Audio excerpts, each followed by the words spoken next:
What is up, players? This is Treelane, and today we're taking a look at part number 2 on our 3-part video series on how to play Artifact.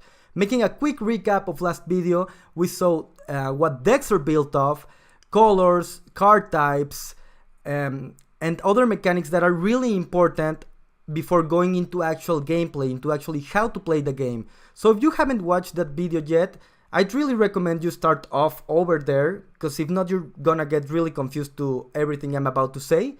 So I'm leaving a link in the description below so you can click it and check out that video first.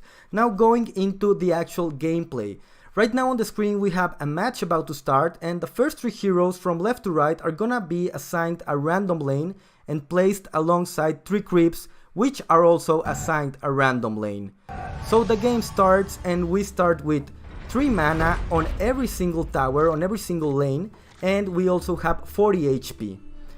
There are 3 phases on every turn, on every round. There's the lane phase, where we play cards in each of our boards. There's the shopping phase, where we get to buy items to equip or consumables to use. And the deployment phase, where we get to deploy any heroes that can be deployed the next turn. So, lane phase has some phases of its own. It has the before action phase, where if you have abilities from improvement cards, from spell cards, or from maybe hero or creeps that have passive abilities trigger. These all trigger simultaneously. Then we go into the action phase. This is the bread and butter of Artifact play. Here is where we start playing. Radiant side always starts, and we take turns playing cards or using abilities.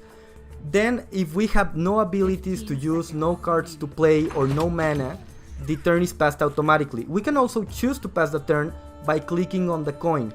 The first player to pass before the 2 players pass gets the initiative in the next lane. So when 2 players pass, then we go on to the next lane. But before that, we have the combat phase. In the combat phase, every creep and hero collides, and the attack value is subtracted from the hit points of the target they are facing. This is all done automatically and simultaneously for both creeps and heroes. If a hero happens to have armor value, that is subtracted from the damage he's gonna take on hit points. The damage is then kept for the next turn, and that's what the hero starts with the next turn, unless we have items or abilities that actually change that.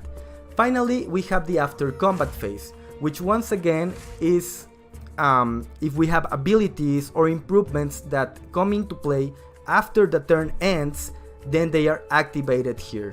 After we finish our laning phase, we go on to shopping phase.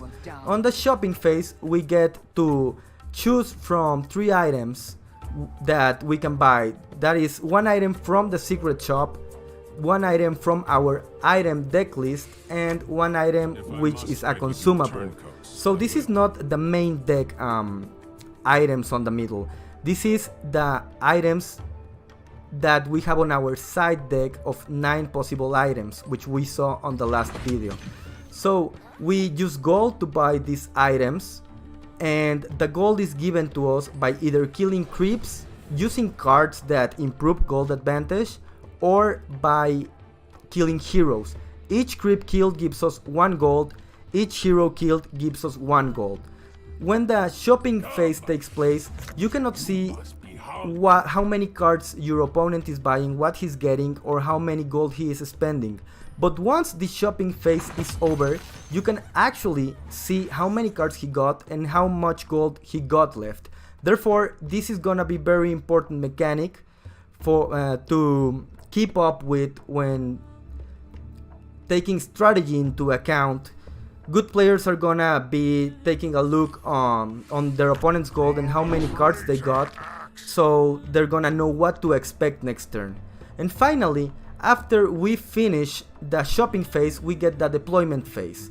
Here, if we have any hero to be played, we can choose which lane to play it on, and it's then placed to the left or right of all the creeps and heroes on that lane randomly. So when you play it, you cannot decide if it's going on the right or on the left of the heroes and creeps in that lane. When we finish placing heroes, we get an extra mana in each tower, and then it starts over again with the laning phase.